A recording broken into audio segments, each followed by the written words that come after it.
Al aire. Bueno, ¿qué tal amigos? Saludo cordial para todos y todas quienes estén conectados en este momento en vivo y quienes luego van a escuchar y van a ver el programa en diferido. Espero que se encuentren excelentemente bien el día de hoy.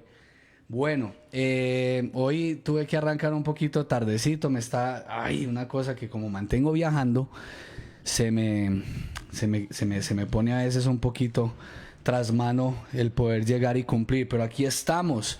Así que saludos para todas aquellas personas que se han venido comunicando conmigo a través de las redes sociales, impulsándome, apoyándome, diciéndome que lo estamos haciendo chévere. Así que eso me exhorta mucho, obviamente, para continuar en esta tarea. El día de hoy, el tema de hoy vamos a hablar acerca del resentimiento. ¿Sí? Hombre, esta es una de hemos venido hablando acerca de las emociones, de aquellas que no nos deja vivir en paz, aquellas emociones que no nos deja tranquilos, que no nos deja funcionar correctamente como humanos, ¿sí? Y tener esa interacción en paz, en bienestar, en homeostasis, en tranquilidad, en bienestar, nuevamente lo digo, tanto desde adentro hacia afuera. Y eso es precisamente lo que queremos hablar el día de hoy.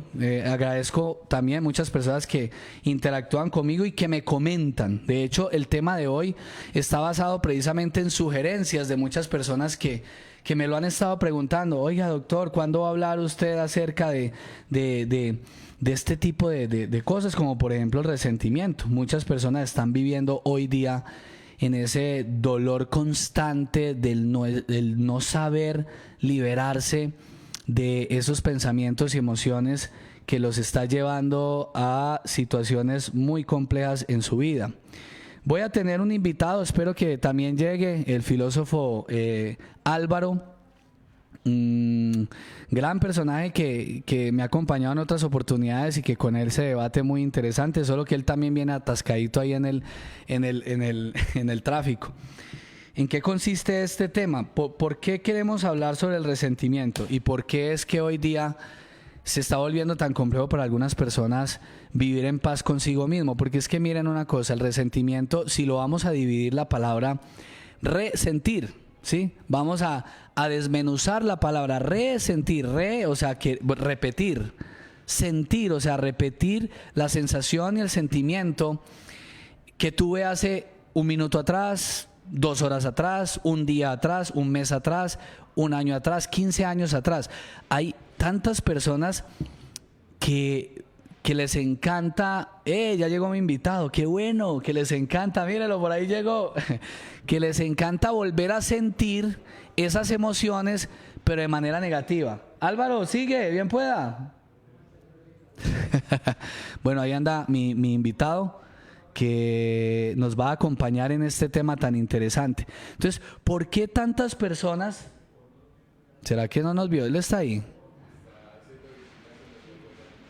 Ya. Bueno, esperemos que ya va a entrar mi invitado. Entonces, ¿qué es lo que hace que las personas, nosotros los humanos, dejemos guardado dentro de nosotros, porque uno dice dentro de, pero es que no está dentro de, es una cosa curiosa. Las emociones es algo que siente el cuerpo y que es producido por un pensamiento. Entonces por eso decimos, guardamos cosas. Pero entonces no es que las guardemos dentro del cuerpo, no, las guardamos dentro de lo que nosotros llamamos mente. ¿Sí? Y la mente, pues curiosamente no está dentro de nosotros. Es algo que es muy complejo todavía entender y analizar, y estoy completamente seguro que muchas personas ni siquiera lo entienden en su totalidad. Entonces, ¿por qué decimos que nosotros guardamos, sí, guardamos y no nos permitimos realmente fluir? Bueno, ya llegó, como les decía, mi súper invitado nuevamente, mi amigo Álvaro, ¿cómo es que el apellido? Pedraza. Yo a veces pero no digo, porque yo siempre digo Pedrosa, no sé por qué me metió eso. Pero bueno, acá estoy con mi amigo, vea lo que dice la playera del revolución no es involución. Genial. Álvaro, ¿cómo estás? Muy bien, muchísimas gracias por la invitación al programa y me dijiste que ibas a hablar sobre el resentimiento. Sí, señor. Que es una categoría filosófica y moral muy importante. Ay, ¿cierto? ay, ay, me encanta. Entonces, bueno, como estoy haciendo ya la apertura, yo también llegué un poquito tarde, pero vamos a aprovechar estos 40 minutos o 30 minutos que tenemos para dialogar sobre ello. Por eso te invité, porque obviamente tú me regalas y nos regalas, y a todas las personas que te escuchamos, unas ideas que nos ayudan a reflexionar mucho. Entonces yo le estoy comentando acá a la gente, a mis amigos, ¿por qué es que nosotros los seres humanos guardamos tanto? Entonces, al decir yo guardo, ¿dónde lo guardo? ¿Dónde guardo esa sensación? El sentimiento es una cosa, la emoción que produce el sentimiento es otra, o está ligada a ello. Pero ¿qué produce estas dos cosas? Es lo que yo estoy teniendo aquí en mi cabeza todo el tiempo. Entonces, esa era la apertura que yo estaba haciendo acá con nuestro público. Ay, ¿qué se hizo? Esta cosa. ¿Esto sube o no sube? Pues, con nuestro público. Eso, es que están un poco más arriba, porque tú eres muy alto, hermano. Coméntanos, Álvaro, danos una reseña a partir de esto que tú acabas de decir. O sea, ¿por qué la gente prefiere volver a sentir? Porque el resentimiento es volver a sentir. ¿Y por qué la gente prefiere volver a sentir de manera negativa y no acordarse de lo bueno? ¿Por qué nos gusta tanto? Parece un poco masoquista, ¿cierto? Sí, hombre. En realidad sí lo es. Realmente yo diría que es un mecanismo de la mente, un mecanismo casi que subconsciente, sí. ¿Cierto?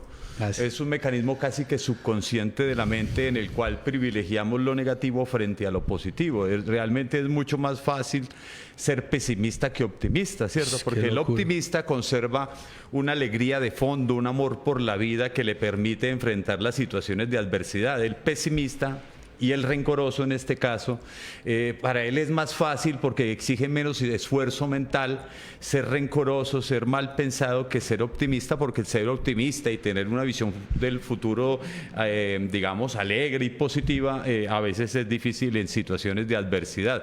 Como te decía, el rencor ha sido un sentimiento estudiado desde la antigüedad, ¿cierto? Antes se hablaba de ira, de cólera, incluso eso generaba venganza también, ¿cierto? Sí. Entonces, pero el rencor tiene una cosa, es que se acumula, es un sentimiento que se acumula, que viene del pasado y que se va acumulando. Yo guardo rencor frente a una persona, a una situación. Usualmente el rencor está enfocado en las personas, y si hay hechos traumáticos de por medio, puede estar en torno a animales y otras cosas, ¿cierto? Si un animal, un caballo, por ejemplo, enojado me dio una patada, pues ese va a fijar un recuerdo ahí, y hay gente que de manera inconsciente, incluso en las constelaciones familiares han encontrado que una muchacha que le tenía aversión a los caballos, ella no conoció a su bisabuelo y su bisabuelo había muerto porque se cayó de un caballo y ella tenía fobia natural a los caballos, ¿sí? Entonces, sí. Mira lo curioso, ella no conoció a su abuelo, pero tenía en sus genes esa muerte y le pesaba tanto que tenía animadversión a los caballos. Pero volviendo al punto del rencor, entonces el rencor ha entendido como ira, como venganza, y ha ido como madurando. Hay diferentes autores, Federico Nietzsche, hay un Max Scheler que ha trabajado temas de ética también, sí. También se han ocupado del tema del rencor, y la idea es que el rencor es un resentimiento arraigado, ¿sí? Correcto. Eso lo decía Hegel. Es algo duradero que permanece, ¿cierto? Por eso uno dice que es un poco masoquista, porque el rencor termina siendo como un cáncer para el alma. Sí, no solo envenena el cuerpo, primero envenena la mente. Para que se mantenga ahí tiene que envenenar la mente, porque si no, entonces usted dejaría, los psicólogos dicen que solo olvidar nos salva, casi que también es un mecanismo de defensa del inconsciente. Por eso los hechos traumáticos se reservan por allá en un cajón guardado en la parte más oscura del cerebro, para consultarlo muy de vez en cuando, o sea, casi nunca. Cuando afloran esos traumas, cuando por medio de la terapia psicológica se ayuda a que deformen, usted puede, digamos, enfrentar esos momentos traumáticos traumático que le dejaron una huella en el inconsciente. Sí. Algo parecido pasa con el resentimiento, ¿cierto? Usted puede identificar muy fácilmente cuando está enfocado en personas, pero cuando está enfocado en el sistema social en el que usted está inmerso, le pongo un ejemplo. Las personas que han sido marginadas hacia la pobreza y la exclusión más grandes en grandes ciudades del mundo. En Brasil, por ejemplo, un amigo que estuvo allá me decía que él notaba que lo miraban con un odio y con un resentimiento sin conocerlo, que porque veían en él una persona que le estaba yendo bien y yo en mi vida, en mi contexto, en el que el barrio, en el sector en que vivo, nunca voy a tener una oportunidad de nada, siempre seré un miserable, ¿cierto? Entonces yo voy adquiriendo un resentimiento contra el resto de sociedad, ¿cierto? Entonces ya hemos hablado de resentimiento en personas, digamos, en las inequidades sociales, porque no hay posibilidad, incluso en animales, ¿cierto?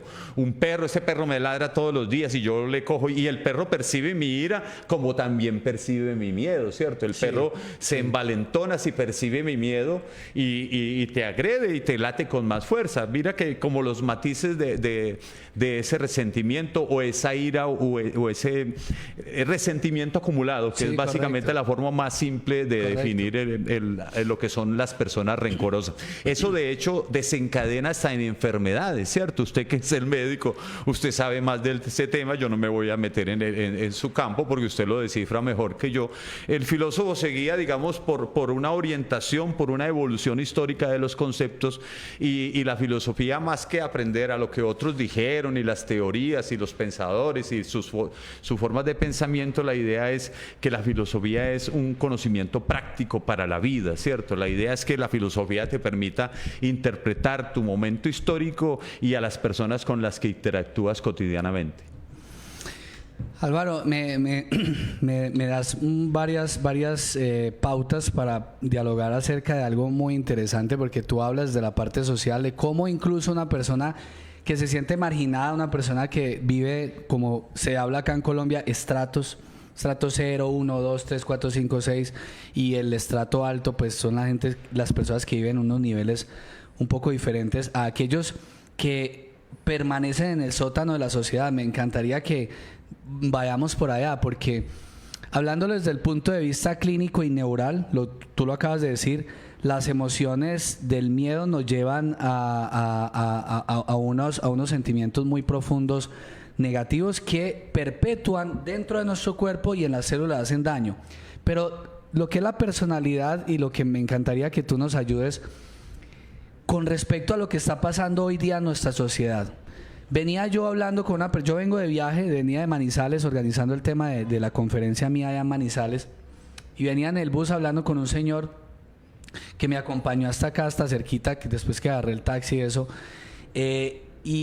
hablábamos acerca del desorden social, de la división que hay hoy día entre conceptos, de aquellos que piensan que son capaces de lograr todo en la vida, y aquellos que han creído que por haber nacido en un mundo de pobreza, o por haber nacido en algún lugar un poco desfavorable en la parte económica, sienten que que hay algo en contra de ellos.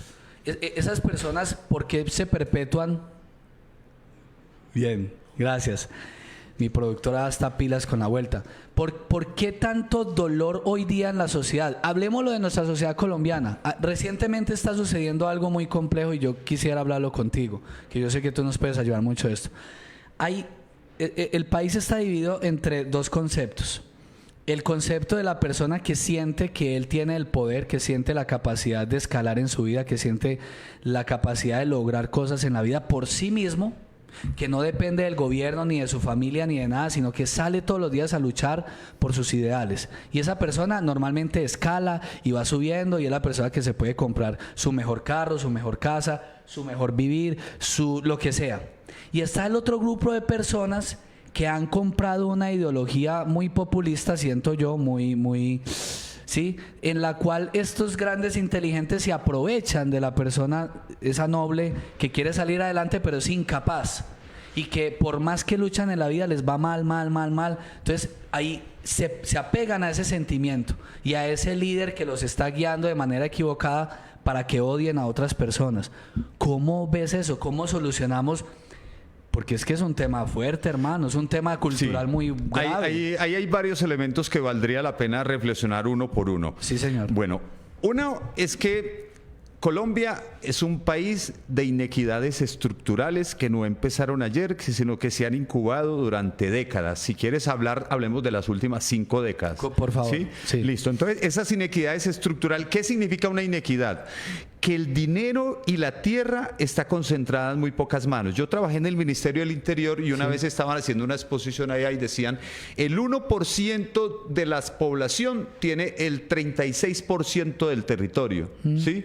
Y el capital, pues son una pequeña familias élites que son los dueños del capital y ellos pueden mandar a sus hijos a las grandes universidades y brindarle una formación que al final terminan sabiendo 2 o 3 idiomas y entonces eso les brinda mayores posibilidades de movilidad social. Eso por un lado. Colombia es una democracia inequitativa y excluyente. Y usted puede tener las ganas de salir adelante, tener su formación, académica y tener la mejor motivación, pero a veces usted se encuentra que es muy difícil generar desarrollo en condiciones de adversidad. ¿Sí? Okay. Cuando yo tengo todas mis ganas, pero no tengo nada en el estómago, ¿cierto? No tengo un pasaje, no tengo que imprimir una hoja de vida, no tengo relaciones públicas, ¿cierto? Sí. Eso va generando unos sistemas de exclusión, ¿cierto? Entonces, los teóricos han desarrollado... de odio, porque es que genera odio. Para allá va la cosa. Resulta que los teóricos han desarrollado un concepto que se llama desesperanza aprendida. ¿Sí? Okay. Cuando los padres viven inmersos en esa situación de definitivamente no tengo oportunidad, la adversidad me arrolla y me abruma, los hijos interiorizan eso, ¿sí? Interiorizan es que lo incorporan a su vida y adquieren esa desesperanza aprendida, ¿cierto? Esa desesperanza aprendida quiere decir que hay muy pocas posibilidades reales de movilidad social. Ese discurso de que usted sale adelante con su propio esfuerzo, pues es un discurso chévere en un ambiente capitalista cuando a uno nos lo han vendido, nos lo han metido en la cabeza y uno cree eso, o sea, y es mejor creer que no creerlo. Uno cree en eso casi que por salud mental, pero en la práctica, el dinero no se redistribuye por voluntad filantrópica. El dinero por dinámica natural tiende a acumularse, no a redistribuirse, ¿cierto? Por eso son importantes las políticas que permiten la redistribución a través de los impuestos. O sea, no es que una persona se acostumbre a ser limosnero. De los conceptos de desarrollo, los nuevos conceptos de desarrollo hablan de que hay que empoderar a las personas, potenciar sus capacidades para que él mismo se genere sus oportunidades y no esté pensando en limosnas y subsidios. En eso creo yo, correcto. ¿Sí? No, de hecho, para mí es la última palabra. El verdadero desarrollo no es ni el crecimiento económico, ni el progreso de la ciencia y la tecnología, ni tener una gran infraestructura. Todo eso es importante. El verdadero desarrollo, lo dice Amartya Sen, Premio Nobel de Economía, él dice, el verdadero desarrollo es potenciar y ampliar las capacidades y las oportunidades de las personas, ¿cierto? Entonces, por un lado el capitalismo nos dice, vamos, trabaja, que tú saldrás adelante. Sí, es mejor creerlo, pero en la práctica eso no se da. Muy poca... el emprendimiento, o sea, si usted pone 100 emprendedores y 2 o 3 triunfan, te fue muy bien. Si 5 les fue maravilloso, súper, pero son 5 sobre 100, no son 95 sobre 5, no, la mayoría fracasa, ¿cierto? Correcto. Entonces, pero lo mejor es creer que es posibilidad, por medio del esfuerzo individual, construirse un proyecto de vida. En la práctica, la vida... Yo ya soy un hombre de edad, te demuestra que eso no es necesariamente cierto, ¿cierto? Que no todas las personas que tienen la capacidad, la vida les va a dar la oportunidad para que encuentren su esplendor personal. Ojalá fuera así, eso sería justicia divina. Pero en la práctica no es así. No todas las personas que tienen buena capacidad, la vida, el creador o el destino les brinda una oportunidad. Bueno, pero volviendo al punto del rencor, que es el punto que nos convoca, ¿cierto? Sí. Ese resentimiento acumulado... La gente siente esa rabia. Claro, entonces nos dividimos entre izquierdas y derechas, entre buenos y malos, sí, entre el empoderado, el emprendedor, y el que ¿cierto? no puede. Y el supuestamente derrotado o vencido por la adversidad o confrontado con el mundo, porque a veces dicen que un pesimista es un optimista informado, ¿cierto? Es una forma ahí de leer la realidad. Yo soy de los optimistas, yo hasta el último momento creeré, y yo creo que el rencor no es un sentimiento que uno deba guardar, o sea, el rencor, la ira, la envidia, la venganza, que en últimas ira y venganza están ahí muy hibridadas una con la otra, ¿cierto? Entonces no son sentimientos que le aporten nada ni al espíritu ni al cuerpo, de hecho enferman el cuerpo. Ese tipo de sentimientos enferman el cuerpo. Yo me acuerdo un compañero de la universidad que era ingeniero que por preocupaciones económicas le dio un cáncer de estómago. Sí, y lo mató, y lo mató, no fue capaz de superar sus angustias y eso se somatizó en el estómago y él no digería eso, no lo digería y eso mismo lo mató, ¿cierto? Entonces lo mismo pasa con las enfermedades, que ese es su campo, todo lo que se puede derivar en el cuerpo somáticamente a partir del rencor, la ira y el resentimiento. Bueno, ok, tú describes algo precisamente ideológico, porque si lo vemos desde el poder y el no poder, o el merecer y el no merecer, yo puedo dar cuota de muchas personas que nacieron pobres y hoy día son multimillonarias. Entonces, ¿en qué consiste poder y no poder? Pero acá, como estamos hablando de un sentimiento arraigado y que tiene que ver con la parte cultural del cómo el pasado nos ha venido educando de cierta manera, en el cual una persona nació en unas condiciones precarias de su vida porque su familia no ha tenido la capacidad, porque es que le dicen a la gente lo que tú dices, tú puedes, ese lenguaje.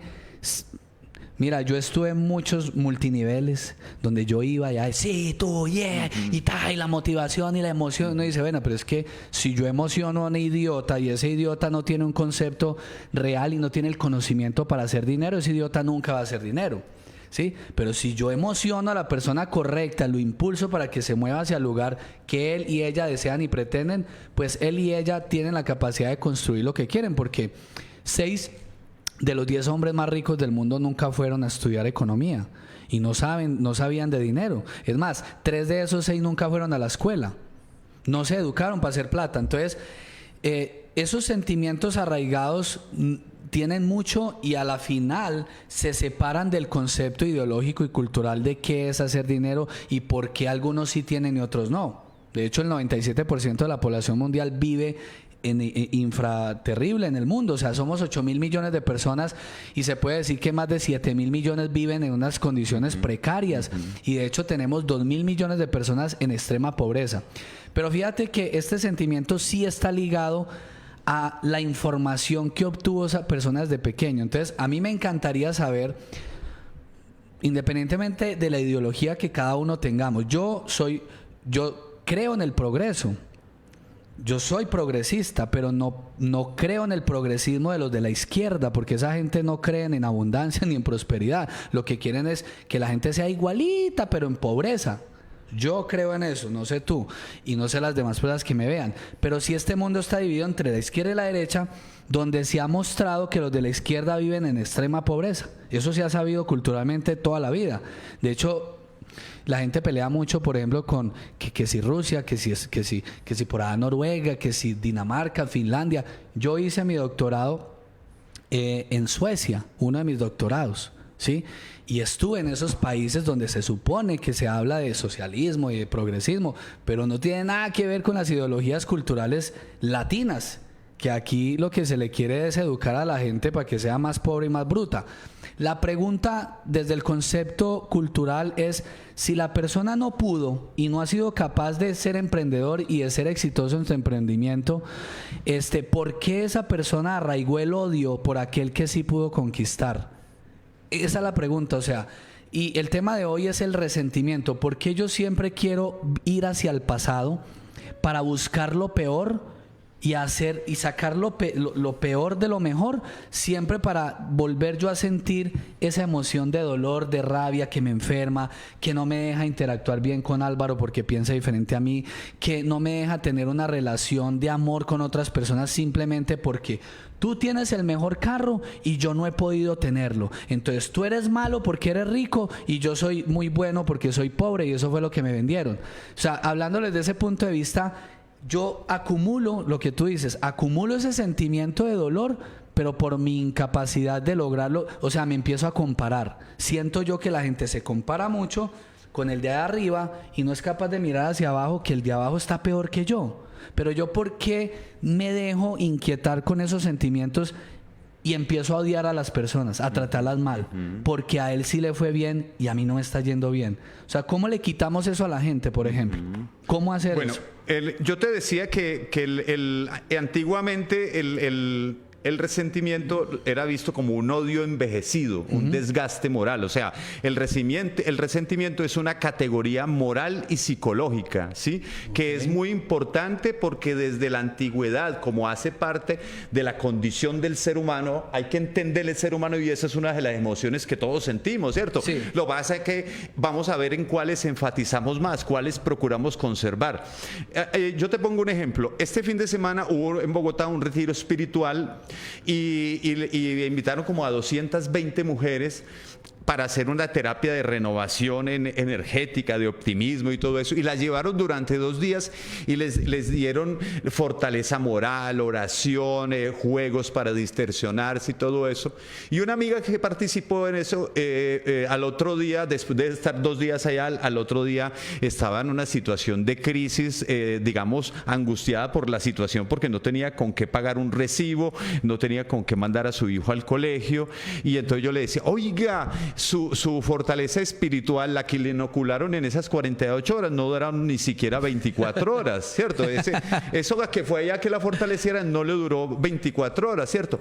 Eso pasa con la mayoría de seres humanos. Yo te decía, a propósito de lo que dices, es muy simplista en un país inequitativo como Colombia, separar a las personas entre izquierda y derecha. Es muy simplista. Es más, para este momento histórico no es una categoría que valga la pena usar. El que utiliza eso está usando gafas del siglo XX. Correcto. No del siglo XXI. Gracias. No del siglo XXI, sí, realmente. Sí, son, digamos, así como te decía, unas categorías de análisis. Y es una forma simplista porque si estamos en un país inequitativo donde una mínima élite son los que concentran el bienestar, el dinero y la propiedad, entonces, ¿qué pasa con el resto? Entonces, ¿todo el resto son de izquierda? No, señores. Mira que la categoría no sirve para leer el momento histórico.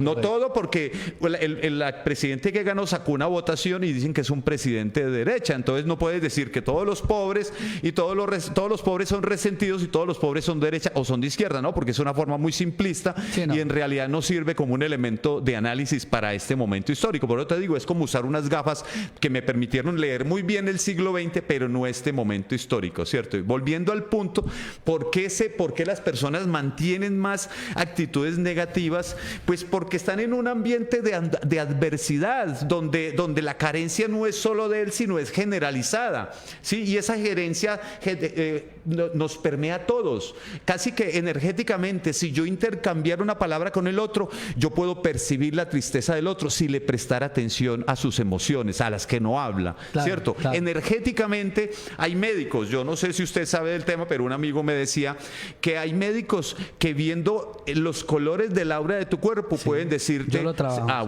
bueno, sí, energéticamente, sin tocarte, viendo tú estás enfermo del hígado, de los riñones, te dicen esto, ¿cierto? Sí. Esa misma energía que el médico se preparó para ver, irradia, dicen que el corazón como un centro nervioso irradia y forma como un aura. Es un y eso parece medio místico, pero en realidad la ciencia lo ha demostrado. Sí. Mira el experimento con la cámara Kirlian y todo eso. Sí. Entonces, energéticamente somos muy permeables a los sentimientos y a las energías de las otras personas. Si a las energías de muchas personas le sumamos mi frustración recurrente, mi falta de oportunidades, entonces en última lo único que está mostrando la persona es su total indefensión y vulnerabilidad. Cuando expresa su rencor es una forma de procesar inadecuadamente un montón de emociones frente a la vida, ¿cierto? Y equivocado. Claro, porque claro. Yo ¿por qué voy a culpar al presidente frente o algo. Pero uno no puede ser ni juez ni verdugo de las personas, no, ¿cierto? Claro uno hay que ser comprensivo con las personas. Yo no soy ni juez ni verdugo porque soy una persona más. Entonces, no es que sea algo, es algo que se da como una condición natural. ¿Por qué? Lo que yo te decía cuando empezamos. Es más complicado ser optimista porque exige como una fortaleza interior, una actitud ante la vida, ¿cierto? Una actitud ante la vida es como lo del vaso medio lleno, medio vacío, ¿cierto? Sí. Si tú ves el vaso medio lleno, no, pues es que aquí hay un poco de agua. ¿Cómo lo percibo? Usted cómo me pasa este poquito, ¿cierto? Son dos formas que describen cómo ves tú el mundo, ¿cierto? Entonces, cuando tú tienes la fortaleza mental, puedes enfrentar la vida y enfrentar la adversidad. Para el caso del Quindío, que estamos cuartos en suicidio, porque eso también hay que decirlo, es que la gente se suicide, yo te decía en otra oportunidad, que es un síntoma de un problema de salud mental mayor, lo mismo que el tema del habitante de calle, y a cierto nivel el rencoroso también es una forma de excluirse, de amargarse con el otro y contra el otro, ¿cierto? Casi que de somatizar algo que a futuro me va a enfermar, ese rencor, la ira, la envidia, la venganza, esos sentimientos que en últimas te empobrecen realmente, son los que uno no son los que debería cultivar, son los que más fácil nos permean. Y ahí entra algo que yo creería, bueno, estoy completamente seguro porque lo llevo tratando, investigando desde mucho tiempo y tiene que ver con mi creencia. O sea, ¿qué aprendí yo acerca del concepto de la vida como tal? Tú lo describiste. Si mi papá y mi mamá me criaron pensando que la vida es difícil, que el dinero conseguirlo es difícil, que las relaciones con las otras personas son complejas, pues yo voy a levantarme creyendo en esos conceptos. Eso parte número uno, porque eso ha sido ya mostrado científicamente, es algo que yo lo he evidenciado. Luego viene algo muy importante, Álvaro, que me encantaría que tú me ayudes a completar esta idea. El poder de la influencia. Nosotros los seres humanos somos esponjas que absorbemos toda la información que tenemos alrededor, ¿sí? A nivel sensorial, a través de nuestros oídos, a través de lo que olemos, a través de lo que degustamos, a través de lo que vemos, a través de lo que tocamos. Nuestros sensores nos hacen presente de todo lo que estamos viviendo en términos generales. Pero mira, basado en el mismo concepto que estamos hablando, que lo asociamos a la división que hay de ideologías políticas, ¿sí? Porque hay ideales religiosos también que dividen a las personas, y realmente todas las divisiones y todas las guerras que han existido en el mundo han sido por ideales religiosos, que luego se convirtieron en ideales políticos, ¿sí? Desde la época de Constantino, él fue el que cambió la historia del cómo creer en algo superior que yo no veo, y que para eso tengo que aportar mi dinero. Ahí empezó el diezmo. O sea, tú sabes que ahí empezó el diezmo políticamente en el mundo. Pero entonces hablo del poder de la influencia. ¿Cómo un líder?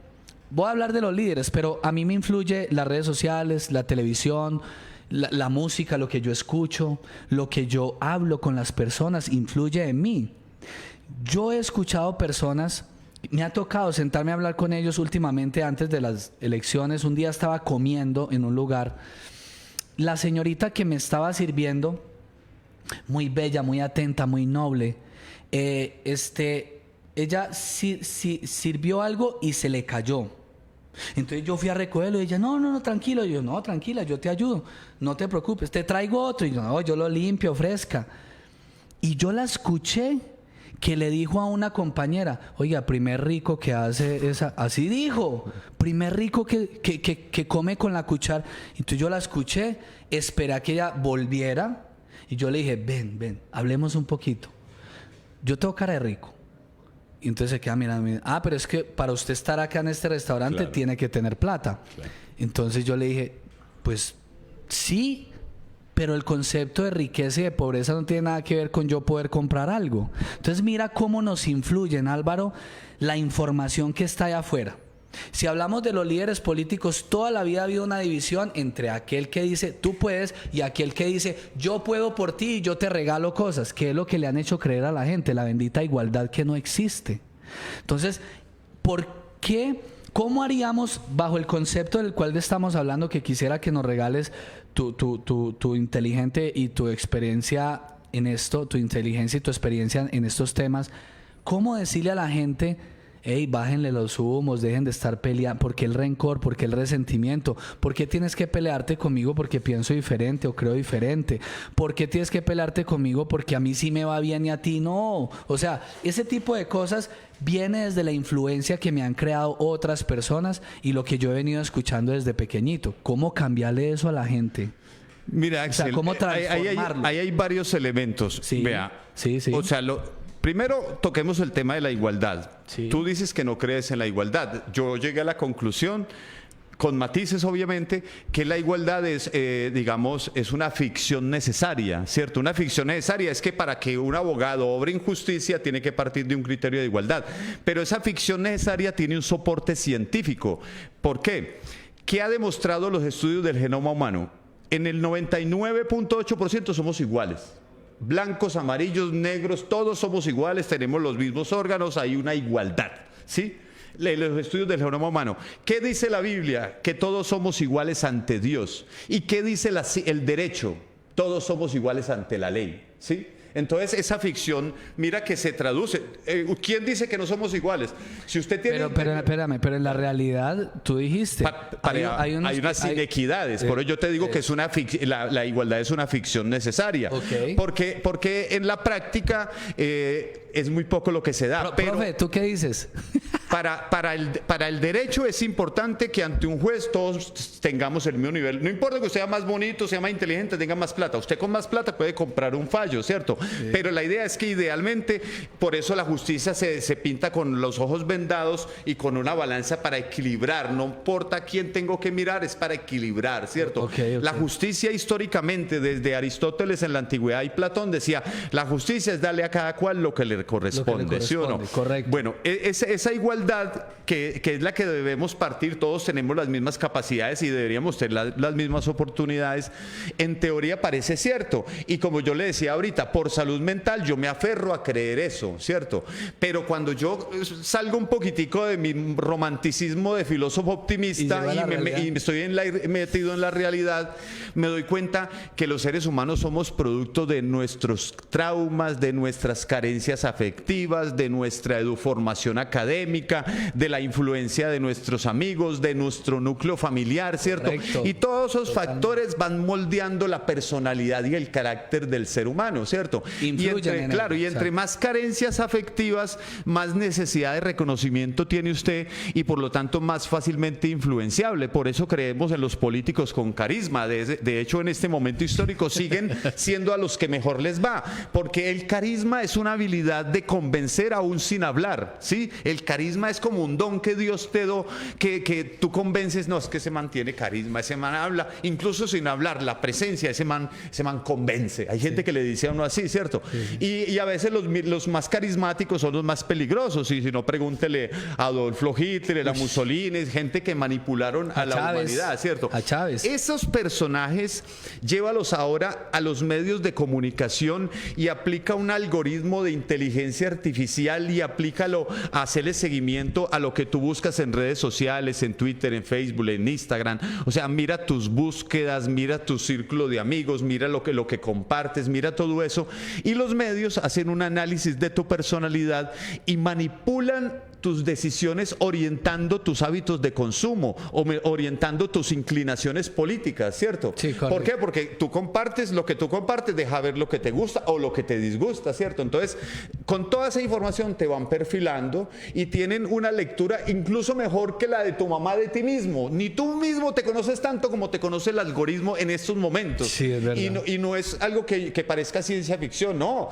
Las actuales elecciones que se realizaron hace poquito aquí en Colombia demostraron que a través de chatbots y de inteligencia artificial yo puedo hacer manipulación personalizada del elector. ¿Sí? Y eso se utilizan, ¿para qué se utilizan las grandes centrales de información? Precisamente para eso. Entonces, como para no alargar la reflexión, los seres humanos estamos inmersos en un montón de factores que de una u otra manera nos permean, los limitan y, como yo le digo, dejan al desnudo nuestras fortalezas y en el fondo el ser humano solo deja ver su indefensión, ¿cierto? Sí. Su necesidad de afecto, de cariño y de comunicación. En el fondo, lástima que lo diga el filósofo, yo te he dicho otras veces eso, lástima que el filósofo diga que a los seres humanos nos determinan los afectos y las emociones más que la lógica y los argumentos. Yo debería decir, no, a los seres humanos nos determinan la lógica y los argumentos, sí, pero a un pequeño grupo, a la mayoría nos determinan las carencias, las necesidades, los traumas. Hay un montón de factores ahí. Entonces, lo que yo te decía, uno no puede ser ni juez ni verdugo de las personas. Hay que darle elementos de reflexión, pero hay que sacarse de la cabeza que uno va a modificar. Es que yo voy a despertar conciencia en esas personas. De hecho, hasta decir eso es una mentira, porque uno no puede entrar a la conciencia de cada uno. Allá entra cada uno. Es por decisión personal que uno cambia hábitos. Yo te puedo aconsejar, yo te puedo sugerir, yo te puedo ordenar. Muchos pretenden influenciarte, pero eres tú en el fondo el que toma las decisiones de cambio. Correcto, y me despido con eso. De hecho, amigos, la reflexión del día de hoy a partir de este tema con mi amigo Álvaro, que siempre nos brinda esas brillantes explicaciones que nos pone a reflexionar, quisiera que se queden con esa idea también. El resentimiento es una emoción que tú has tomado la decisión, o consciente o inconsciente, de volverla a sentir. Es yo recordar que algo sucedió en el pasado. Siempre viene del pasado. El resentimiento viene del pasado. ¿De dónde viene? Ya lo describió nuestro filósofo, de todas nuestras carencias, de todos nuestros miedos, de todas las experiencias que nosotros hemos vivido y acumulado en términos generales, que nos corresponde a cada uno de nosotros, Álvaro y amigos allá, tomar decisiones, es decir, tomar control sobre nuestros pensamientos primero, de dónde enfocamos el pensamiento para llevar la emoción hacia el lugar correcto. Es decir, si yo enfoco mi atención en pensar que tú me hiciste el daño y eso no lo quiero olvidar, no lo quiero abandonar, es mi enfoque el que me está llevando a una emoción que posiblemente me va a llevar a un odio después. Pero si yo utilizo una herramienta diferente, como por ejemplo la del perdón y la gratitud, en la cual yo puedo acompasarme con la persona y sentir, esta persona siente miedos al igual que yo, esta persona siente frustraciones al igual que yo, esta persona es un ser humano que de una u otra forma ha vivido frustrado al igual que yo, y que puedo comprender que esa persona por eso se portó así conmigo. Luego tendremos que hablar un poco más de esto. Yo te quisiera invitar para la próxima, porque este es un tema que hay mucho de qué hablar y yo quisiera que lo dialoguemos contigo. Así que pues yo te agradezco estos 35 minutos que nos acompañaste. Gracias por tu experiencia, por tu conocimiento, y allá les dejo como reflexión: si tú quieres, esto es algo que es real, que yo lo he vivido de manera personal, pero también lo he podido ver con mis pacientes a lo largo del tiempo. He notado que cuando una persona no se da la oportunidad de perdonarse a sí mismo y de perdonar al otro que me agredió, esa persona nunca avanza. Somos verdugos de nosotros mismos. Correcto. Por eso yo les digo a ustedes, amigos, como reflexión: el resentimiento es un sentimiento que tú lo acumulaste y tú lo despiertas en cualquier momento por alguna razón. Pero si tú enfocas ese sentimiento en convertirlo en un momento, en una experiencia de aprendizaje, que si tú aprendes de lo que te hizo daño, que si tú aprendes de tu caída, que si tú aprendes de los obstáculos y lo tomas como una enseñanza para en el futuro no volverlo a hacer de esa manera, o no juntarse con aquellas personas que crees y sientes que son inconscientes y te van a hacer daño. Pero en síntesis, tú eres el responsable de sí mismo. Es decir, por ejemplo, ya para despedirme, el perdón. El perdón es algo muy egoísta porque te beneficia a ti mismo en lo personal, pero también libera a la otra persona. Entonces yo les dejo esta reflexión el día de hoy con todo lo que nos dejó nuestro amigo Álvaro. Axel, el perdón es la salida al rencor. Gracias, brother. Esa es, el perdón es la salida al rencor, muchachos. Enfoquémonos en darnos la oportunidad, principalmente nosotros. Si tenemos sentimientos arraigados de dolor, de miedo, de escasez, de pobreza, de tristeza, de abandono, de envidia, de lo que sea, enfócate en perdonarte a ti mismo primero, y después te vas a dar cuenta que vas a ser capaz de liberarte de ese sentimiento y de poder soltar a esa persona o a esa circunstancia que te está haciendo sentir mal nuevamente. No es más por el momento. El perdón es ¿qué? Es la salida al rencor. El perdón es la salida al rencor, muchachos. El rencor está asociado a la memoria, ¿cierto? Sí. ¿Y para qué amargarse con algo pasado si tenemos la oportunidad de construir un futuro y un presente? Gracias. Hey, enfoquémonos en lo mejor. Dejemos lo peor allá atrás y que nos sirva como experiencia positiva. Me despido. Chao, chao. Bye, bye. Nos vemos.